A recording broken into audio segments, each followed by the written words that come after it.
Hello, everyone. On a beautiful sunrise morning, we set off for Elk Island National Park for a mid September hike through the woods. It was fairly cold this morning with some frost, but we knew that this was probably going to be the last chance we had before winter set in. Arriving at the south entrance, we decided to check out our trail. The trail we chose was the Wood Bison Trail, which is almost a 16-kilometer loop that, even though it says 4 to 5 hours, I would prepare for 6. This video is a summer version of the same trail that we took in the wintertime, which I'll link at the end of this video.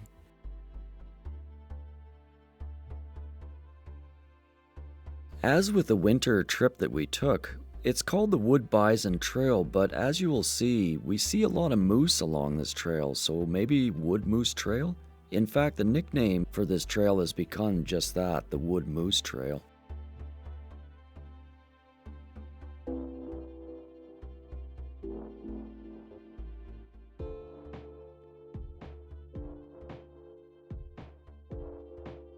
However, for this hike, we would see one wood bison, even if it was a fleeting glimpse.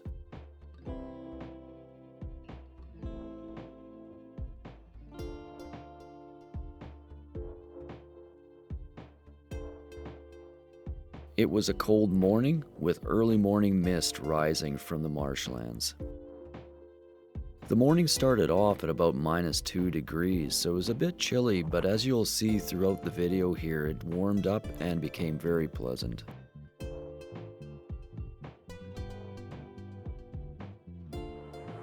Our first wildlife of the day was these ducks swimming in the morning sun.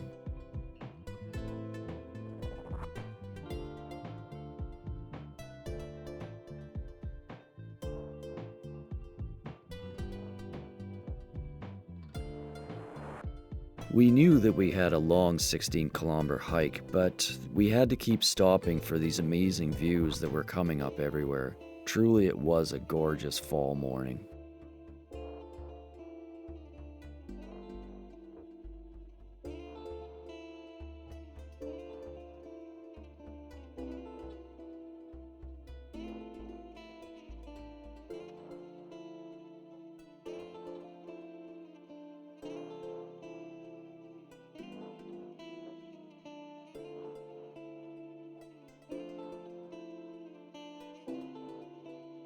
We decided to continue our hike through some lush forest.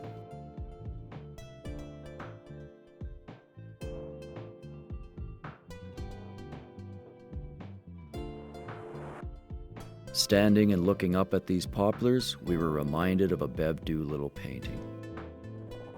We stopped for a moment because in the trees in front of you, we could hear an elk, but unfortunately I could not film him. Ironically, even though the park is called Elk Island, we have not been able to film one yet. But the day was certainly keeping us in good spirits. As we rounded a wetland, we could see on the other side this coyote catching what appeared to be grasshoppers. The coyote is probably 350 to 400 meters away and may not have seen us. I'm using a Nikon P950 and have the zoom maxed out at 2000 millimeters, so I was able to catch these scenes without disturbing him.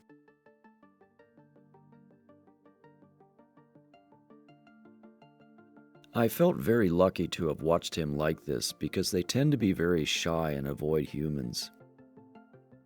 And as you watch him, you can see his natural personality coming out.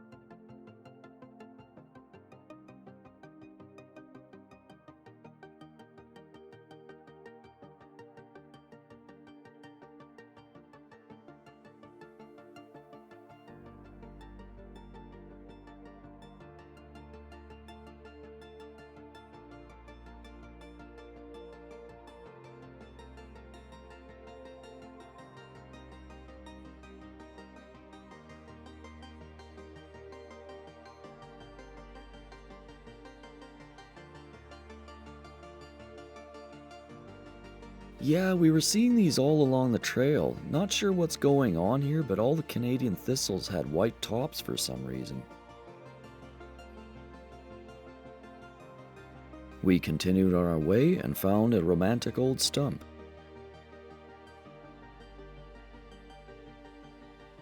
Continuing our hike, we found this moose cow in the trees.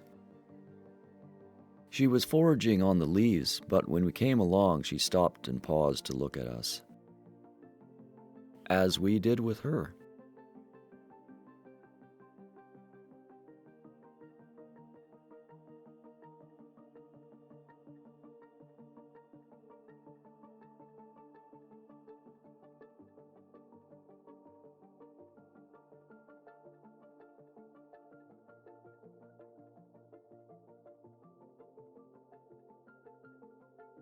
After a long look, we decided to go our separate ways.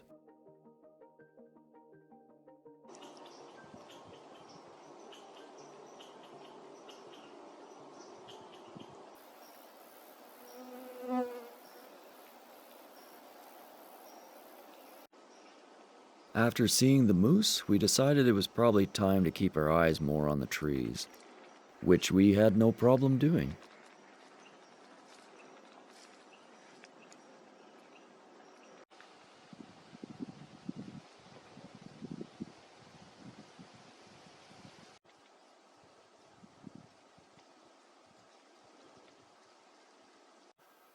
We found a walkway through a wetland portion and decided it was time for a break. The lazy days of fall. We continued on, however, we should have kept our eyes on the ground as well. I'm trying.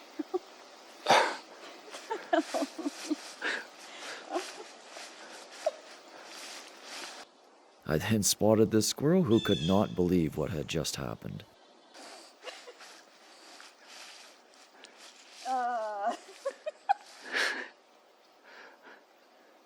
There would be much blurring in this video. Suddenly, when the smell had reached a sensitive nose, there was outrage.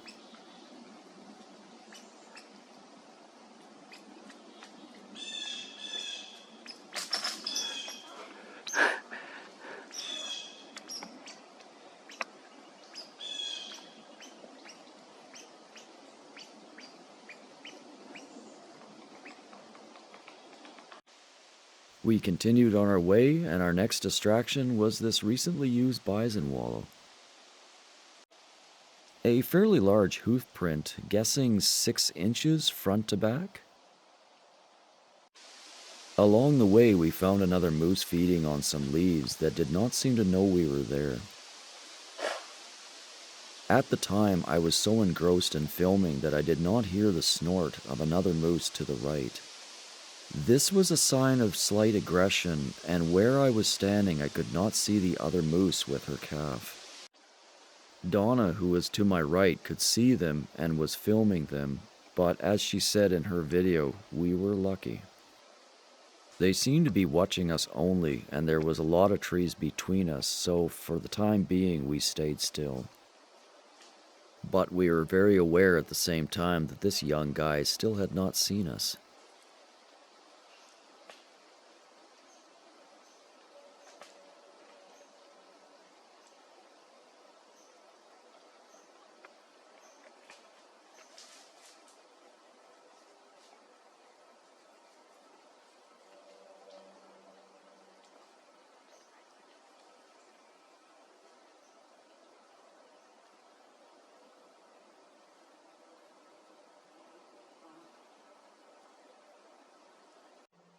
I was finally able to see the adult mother and train my camera on her, but still was not able to see her calf. Seeing that there was no danger, the large female and the other smaller two went deeper into the forest.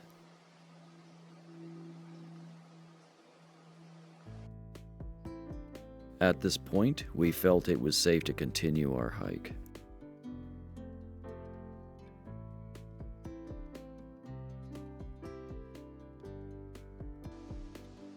Our last sighting of wildlife this day would be this garter snake sunning himself in the sun. He was enjoying himself so much that he did not want to move off the trail.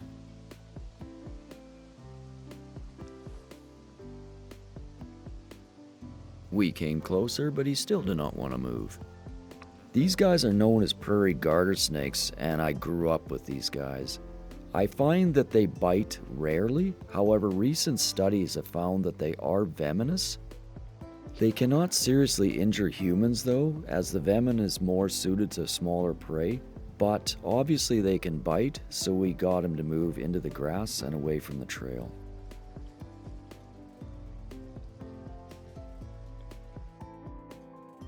We completed our 16 kilometers and it was time to head back to the parking lot. Thanks for stopping by and see you next time.